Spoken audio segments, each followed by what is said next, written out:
Model auxiliary verb of can.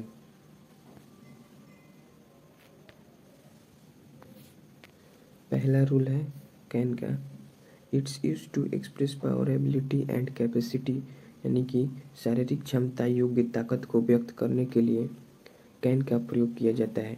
इसका structure है subject plus can plus V1 plus object, यानी subject उसके बाद कैन उसके बाद वर्ब का फर्स्ट फॉर्म और उसके बाद ऑब्जेक्ट।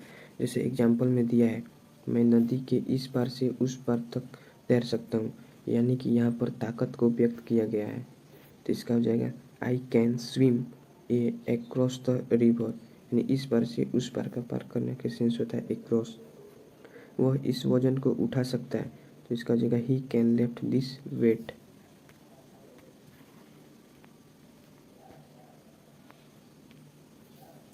अगला रूल दिया है its use to express order, यानी इसका प्रयोग आज्ञा को व्यक्त करने के लिए किया जाता है।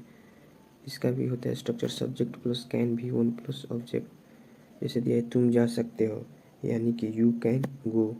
तुम यहाँ बैठ सकते हो, यानी कि यू कैन सिट हियर। आज्ञा को व्यक्त करने के लिए भी कैन का प्रयोग किया जाता है। अगला रूल दिया है its use to express possibility, यानी कि सैद्धांतिक संभावना को व्यक्त करने के लिए कैन का प्रयोग किया जा सकता है। जैसे एग्जांपल है कोई भी गलती कर सकता है, everyone can make a mistake. यह सत्य नहीं हो सकता, यानी I can not it can not be true. विद्युत खतरनाक हो सकता है, यानी इलेक्ट्रिसिटी कैन बी डेंजरस, यानी सैद्धांतिक संभावना